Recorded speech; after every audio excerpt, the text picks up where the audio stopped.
Good afternoon, everybody. My name is Dharmendra Kanani. Welcome to this Friends of Europe strategic conversation with Gert Jan Koopman, who is a very senior guy. He's the Director General of Budget for the EU at the European Commission. And yesterday, we heard a lot of us from the President of the European Commission setting out a plan for the EU's recovery and transformation, potentially. It was described as Europe's moment. And also about a next-gen EU. Gert Jan, it's very good to have you with us. It's a pleasure to be with you here, and thank you for sharing with us, hot off the press, what the actual proposal means. There's been a lot of talk about the numbers, its various parts. People have said, you know, there are issues around whether there should be more debt, less debt. Is this about burden sharing? Is this about solidarity? Explain to us, would you, a little bit about what is the proposal aiming to achieve? What are the policy principles or the policy objectives behind the proposal that was laid out yesterday by the President of the European Commission? Thanks, and thank you very much for having me on the program. Well, in fact, the proposal is aimed at using the EU budget and enriching it by this next generation EU program to effectively ensure that Europe gets back onto its feet and that the enormous economic impact of the crisis is addressed forcefully. The reason that this needs to happen at the European level is that the crisis is creating huge divergences in the internal market, which we need to address commonly together to restart the European economy and make sure that everyone's economic future is safeguarded as a result of unprecedented action at this level. Great, those are good words, Gert Jan, in terms of what you're trying to achieve. But tell us what's actually in the proposal in terms of what will it mean. Everyone's been hearing about whether the frugal nations will object to it. We've seen a couple of weeks ago the pact, the Franco-German pact, where Merkel and Macron came together and said, you know, we are together on this together, and we're happy to engage in a very different model, different to the post-financial crisis model, if you like. This is a very different beast, or is it, or isn't it? Because one of the issues that people have read with interest is that this will be paid back over the next 30 years. Are we simply, you know, creating European citizens hostages to debt and higher taxes over the next 20 years as a result of this deal or proposal, if the deal is accepted? Thanks. Well, in fact, what we are proposing is to borrow up to 750 billion euros and to use that money to run it through the EU budget programs that are well-known, trusted, and effective at addressing the economic challenges. Now, the critical point here is that we believe that these programs could be so effective in the present times that the economic benefits, not just for the weaker economies that are hard hit by the crisis, but for all of the economies in the EU, would be so large that rather than burdening our children with the debts we are engaging in today, we would actually also be equipping them with a working economy that would allow them to repay the debts without being worse off. So, in fact, we believe that if this plan is executed well, it would be self-financing, would not put undue burdens on future generations. In fact, this is intended to protect future generations. So what do you say to the likes of the frugal nations that will say, I don't want to have to pay the debt of other nations, and I don't want to share that, I want to have loans instead. And this is not why should I be responsible for the fiscal mismanagement of other nation states in the EU? And I've had this question also from a journalist from the AFP, Christian Spillman, who's actually said, what will this mean in terms of contributions, future and current contributions by member states into the EU budget? Does it go to 2% as a result? Will that actually be met with any agreement by the European Council in, let's say, next month? Well, on your first point, in fact, I think it's very important to realize that this borrowing is not simply to pay for existing debts of other countries, of member states. It's got nothing to do with that. We're not mutualizing the debts of member states. Okay. We are funding common policies that run through EU programs. This is the way we achieve real European value added and consistency with a shared policy agenda. And this will help also member states to develop investment programs and reforms based on common European priorities related to, for example, the Green Deal, digitization, and crucially to strengthen the resilience of their economies in a way that is fully consistent with the European economic policy strategy, which is set out in a program called the European semester. So this has got nothing to do with sharing debt. In fact, because of these economic effects and because we're borrowing, it is rather interesting. Our analysis, and it was published yesterday, suggests that countries everywhere in Europe, be they in the north or the south, will be better off economically. So this is win-win. We're living in an economy that is operating far below its production potential. We're looking at a world where real interest rates are negative. Now, Indeed. Most economists will tell you that in those circumstances, if you borrow and you spend well, actually there's a net gain for everyone involved. And that's what we're proposing. Okay, so answer the simple question. Will member states have to increase their percentage of GDP towards the EU budget or not? In the coming 7 years, actually, they'll have to pay less. Okay. And afterwards, it depends on whether they agree with our suggestions to allow the Union to have a basket of new own resources to finance the Union. If the proposals we have made, the suggestions, I should say, we have made in our communication yesterday are accepted, then actually these new own resources will pay fully for the repayment of the loans we are engaging in today and for the interest that is due on them. So in that scenario, there will be no need for further increases in national contributions. What are those new own resources? Say a little bit, to explain briefly to the layperson, what do you mean by that, new own resources? Yeah, well, the Union, as you know, is financed from own resources. That's already the case today. Customs duties, for example, they are owed to the EU budget. Member states collect them on behalf of the EU budget, and the rest is paid to simplify by national contributions. And those are paid for out of national budgets. So the four new own resources we have suggested are the following. First, we suggest that any extensions of revenues of the emission trading system should accrue to the EU budget. Secondly, we believe that to address the unfairness of us dealing with emissions in Europe and elsewhere, there not being similar standards, that the revenues from a carbon border adjustment mechanism to address this problem should also flow into the EU budget. We believe that the digital tax, which we have suggested, should also be considered. And finally, large corporations operating on the internal market benefit enormously. Many of them are being saved as we speak by state aid.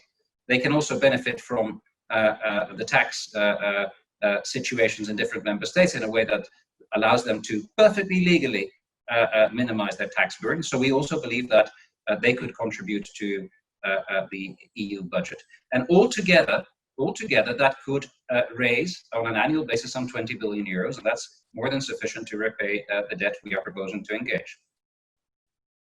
Okay, we have a question from one of our European young leaders, Malcolm Byrne, who is he's at the Senate, the Irish Senate, and the question really is about, can you kind of create a certain level of conditionality on the loans and grants, for example, that are being made available to member states to ensure, you know, the protection of human rights, the rule of law, as well as, you know, and I have other questions from other European young leaders about how do you make sure this is going to lead to a greener digital transformation that levels that inequality. So there's one thing about, you know, can you produce or engage in a level of conditionality that ensures, you know, the rule of law and protecting human rights. On the other side, making sure that it's both green and digital driven. And that's a tough call, but a lot of questions on that from a lot of our Europeans, but in particular Malcolm, who is a member of the Irish Senate.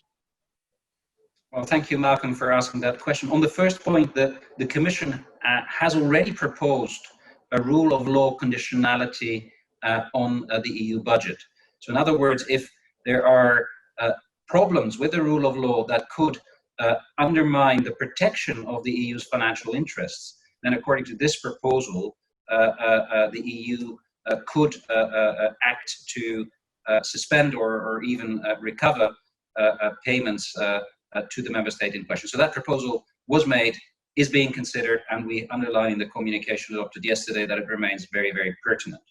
On green and digital, the main program we are proposing, the biggest program I should say, is the Recovery and Resilience Facility that essentially is addressing the needs of member states for investments and reforms. And member states will be invited to submit national recovery and resilience plans that are based on this European semester I was referring to. And the European semester encompasses these green and digital objectives as they address economic challenges that member states face to strengthen resilience. So through this European semester, these green and digital priorities will feed in to the national plans, and the Commission will sign off on those national plans and finance them, co-finance them, not co-finance, finance them, if these recommendations are properly reflected. So that is actually hardwired into our proposals, which we made yesterday.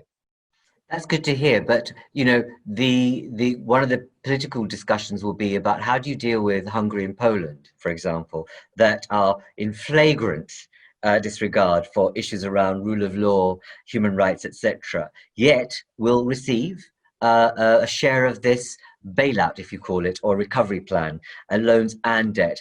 How will you how does the European Council, how are you proposing to manage that and deal with that? Well, the Commission has proposed very rigorous procedures to protect the EU's financial interests, one of which is the protection of the rule of law. But there are other elements of our budgetary system that ensure that malfunctioning institutions anywhere in the Union that risk undermining the expenditures under the EU budget, that these can be addressed very forcefully. So, you know, the EU budget is protected. This is a budget discussion aiming at dealing with an economic challenge, and the rule of law consistency is, as I've said, already hardwired into our proposals, and we want that to be part of the overall agreement on the package. There's a wider discussion to be had about the rule of law that goes well beyond the budget. That's not for today, I think, but I just want to reassure everyone that the budget is extremely well protected.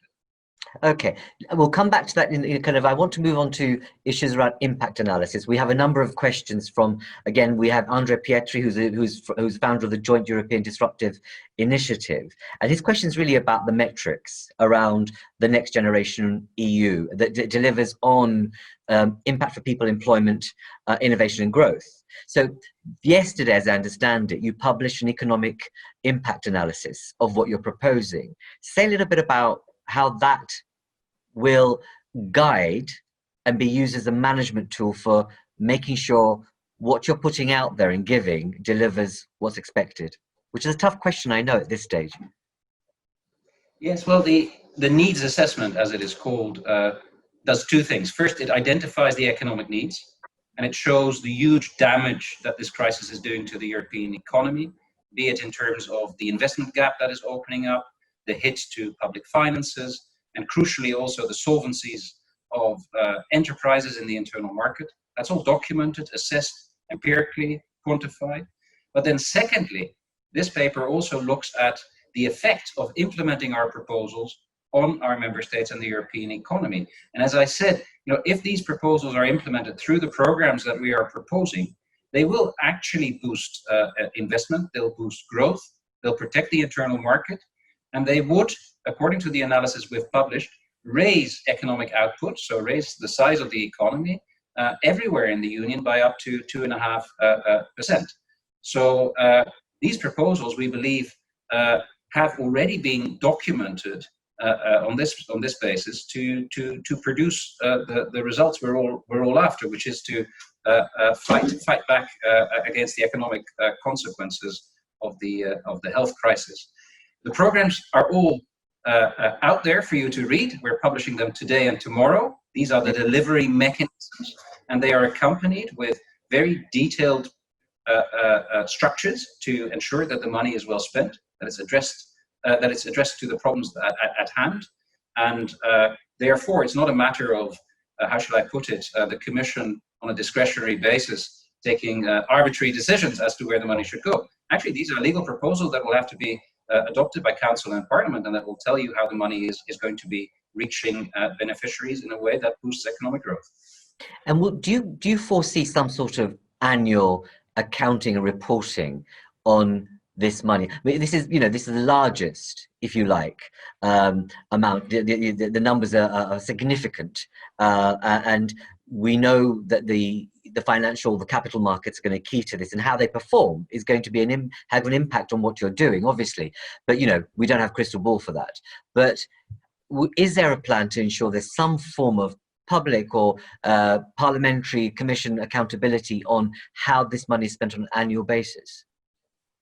Absolutely. First of all, there will be full transparency, so we will document in our annual accounts how this money is spent.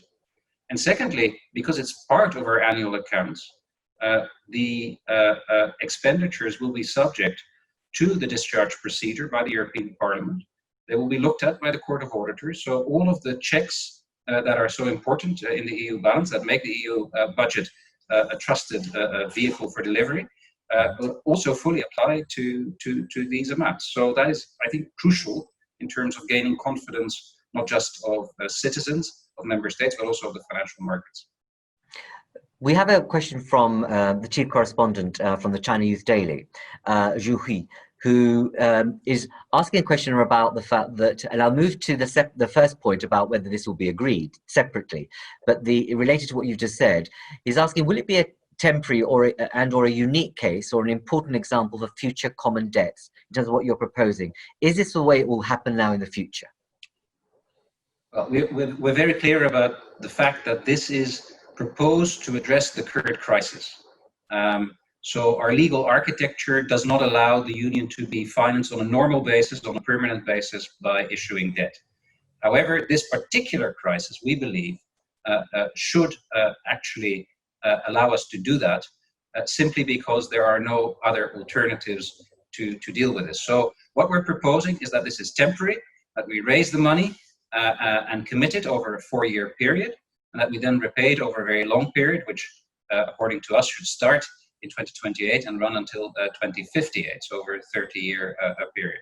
So it is obviously a very big operation. This is a lot of money. It has to be spent well, has to be protected well, but it is an exceptional measure to deal with an exceptional situation. Gert Jan, do you feel there's going to have to be some sort of change in the bureaucratic infrastructure at the Commission to be able to really do its job in tracking, monitoring, evaluating the size and the magnitude of this thing? Are the current resources in-house capable? Well, I think it's a very pertinent question you ask. I think our budgetary procedures and systems are very robust, so that is not where my concerns lie. Obviously, my department would be issuing 750 billion euros of debt, which is unprecedented. It would make us one of the biggest debt issuers in Europe. So that's a huge challenge, and we are retooling, rekitting the teams. We will need to be hiring specialists, building up the team that already does this at the moment, but which is relatively small. So there are huge challenges there. There are, of course, significant challenges for our organization related to the Recovery and Resilience Facility. It's a lot of money that we need to spend very well with member states. But equally, it's also an opportunity for our organization to adapt and to focus the resources and the energies on the priorities that are so crucial. And if I can say, as a citizen, I'm extremely enthused, and so are my colleagues, to be able to participate in building at least part of the solution to this economic problem. So I am confident that our our organization will do this. But I'm not underestimating the challenges. Indeed. I have let's move to a final question around the issue of impact. And I've had a number of questions from again from our network of European leaders, but also journalists who are saying, what are the lessons that have been learned post the last, the financial crisis, where people saw that a lot of the money, whether in forms of debt and bailout, went into the private sector without much public gain. And here we have a situation where large, member states will bail out large private sector companies with some of this money, or a lot of this money. How do you ensure the balance between private and public gain as a result of this proposal? Because actually trust is going to be key to this, because citizens will want to know that their tax, given the shock to the individual systems, they haven't been working, or those who've been laid off, the unemployment situation will get worse. The economic circumstances for communities and individuals will get worse. And here we have a situation where member states will be dealing with the largest, injection of cash. And they see actually, an airline company, a large high street retail store gets a bailout. What happens to me? How do you answer that question? Well, absolutely. I think there's a fundamental difference with the previous crisis. The previous crisis was a crisis that was caused by excesses in the financial system, which then spilled over into the real economy. And the outrage, the public outrage, was due to the fact that for good economic reasons, to avoid the total collapse of the financial system, we had to recapitalize and bail out the banks, which was, of course, extremely difficult at a time where ordinary folks were losing their jobs and saw their livelihoods disappear. Here we're dealing with a situation where, due to a health shock for which no one can be held responsible, a lot of people are losing their jobs because of confinement, because the government has to close down parts of the functioning of our economies in order to save lives. So it's a totally different situation. And what we are offering through this package is actually a remedy to ensure that the hit to the real economy, to airlines, but also to ordinary folks, to small and medium-sized enterprises, can be addressed by additional expenditure. And a very important part of what we're proposing yesterday is an instrument to allow the private sector to recapitalize healthy undertakings that are burning through their equity as they are essentially stopped by the government from producing. So the solvency instrument we're proposing will actually help thousands of companies across Europe to stay alive and to protect employment. So I think it is a very different situation compared to the financial and economic crisis of 10 years ago. And obviously all the safeguards are going to be necessary. And we are proposing them as part of this package. But this package is actually documented to provide economic recourse, to make us stronger, to avoid divergences in the internal market. So it's a very positive narrative. It's a narrative not just about solidarity in the union, which in and of itself is a great thing, but it's also a narrative about economic resurgence, about a stronger Europe in the world. So all these things, I think, can actually be extremely motivational for people right across the union. And I hear you, and I think what people will be watching out for is at a local level, because this will be experienced at a local member state level, and we'll be watching whether actually that here are large companies getting a significant bailout and are being saved, yet I haven't got a job or I haven't got an income. And there's something about being able to publicly set out by the Commission, because this is about the trust quotient within the EU, because this is as it's been described, the moment for Europe. It's the next generation EU. Part of that is about the social contract between citizen and the institution, and this is a huge ask of taxpayers to suspend disbelief that you guys and others will behave ethically, morally, to ensure that you balance public good versus private gain. And some sort of statement needs to be made about that. What's your response to that? Absolutely. But I think if you look at what the Commission has done so far, we have been making money available under the structural funds to help healthcare systems. Actually, the flexibilization of our structural funds money was proposed by the Commission in mid-March. It was voted in a record time, 9 working days by Parliament and Council. And when I was talking to member states at the end of March, they were telling me that regional authorities were already plowing these funds into the healthcare systems. So this healthcare. Secondly, the Commission has proposed the SURE mechanism, which is to help member states finance short-term work to keep people in employment. So that's Europe for you. That's Europe helping ordinary folks staying in their job, which they would otherwise lose because their states would not have the cash to finance this going forward. And finally, this package we are proposing today is aimed at financing public investment under this recovery and resilience facility and helping member states make the necessary reforms. And at the same time, it is grounded in sound economic analysis pointing to how we can help small and medium-sized enterprises and larger companies at the same time through the solvency instrument. These are companies that are basically sound, but it's the government's healthcare policies which are absolutely fundamental that are causing the difficulties because they can't do business. So if Europe can help in a way that doesn't create and aggravate the divergences in the internal market to address this, then surely this is a good thing. And I hope really that we will be able to show to citizens that the social contract which you're talking about is not only upheld, but actually strengthened by these measures.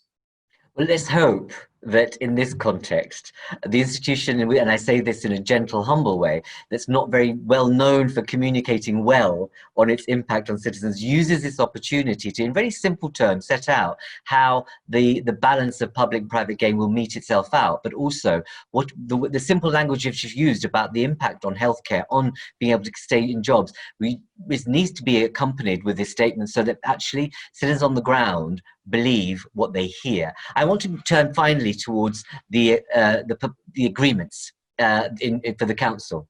We have a question from Jakob Hessler, who's the co-founder of Project Alloy, one of our European leaders, and he's saying, what's the corridor for a potential agreement between the digital frugal four and the remaining member states, which everyone is obviously interested in? Yeah, well, let me say one thing.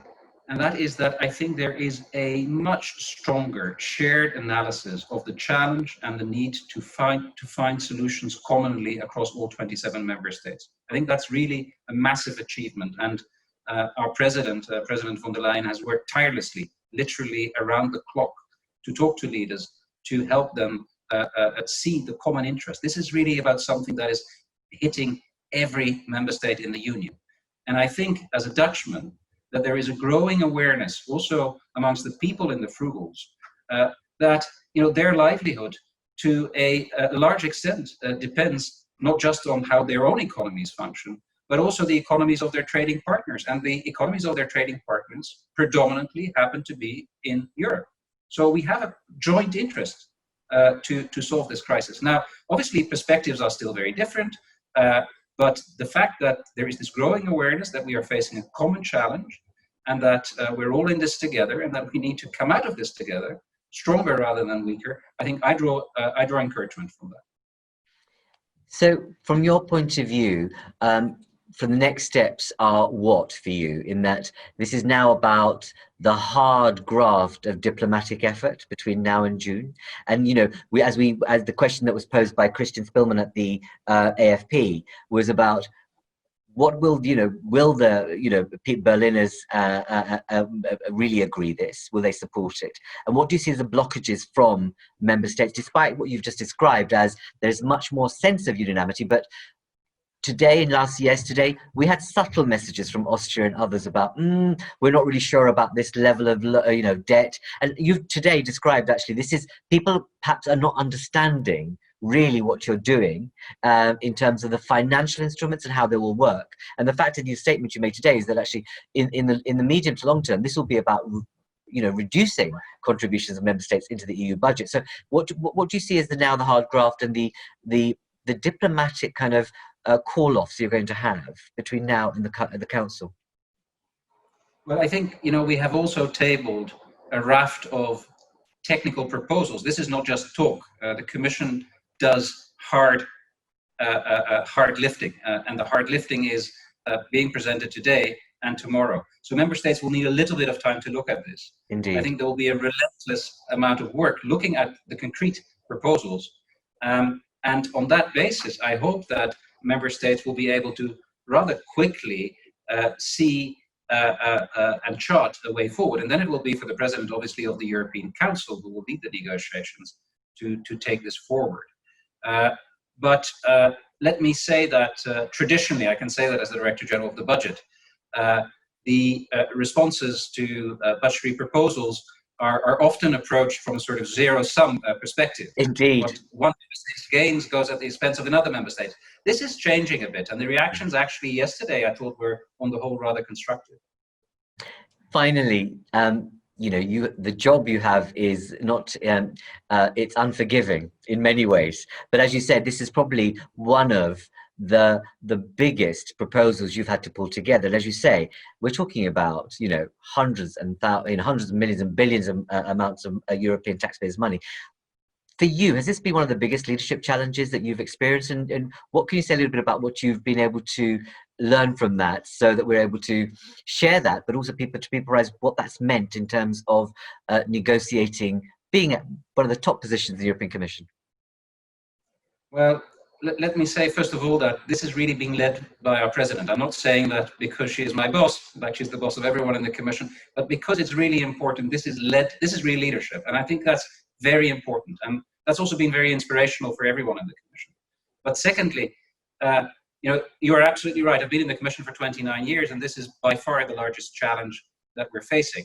As in any pressurized environment, it brings out the best and the worst in people, but overwhelmingly the best. I've seen the Commission services come together, work around the clock, demonstrate incredible ingenuity, a capacity of innovation, and technical prowess, if I may say that. So it is also, despite all the lack of sleep, extremely motivational, and I think the organization will come out of this stronger, despite all of the challenges that it's facing, because we're working for our own children in a way. Indeed, well said. And I think that there is that sense about how the Commission makes the most of this and generates a bit of a level of enthusiasm and excitement about people rallying together. Having started off with a very unfortunate set of examples about the member states not hanging together, let's hope that this represents a renewed and a modern form of solidarity bound through both an economic but a social contract into the future. Thank you very much for being with us, Geert Jan, and we wish you well. Sleep if you can, and I think the adrenaline rush will just continue for you right through to the council meeting. But what I'd like to do is make sure I invite you back for a discussion with a Zoom audience and in the studio to talk about how it goes and how it's about to go. So I hope you will accept that invitation from us to come back to Friends of Europe for another online debate about Europe's budget. Thank you very much for being with us.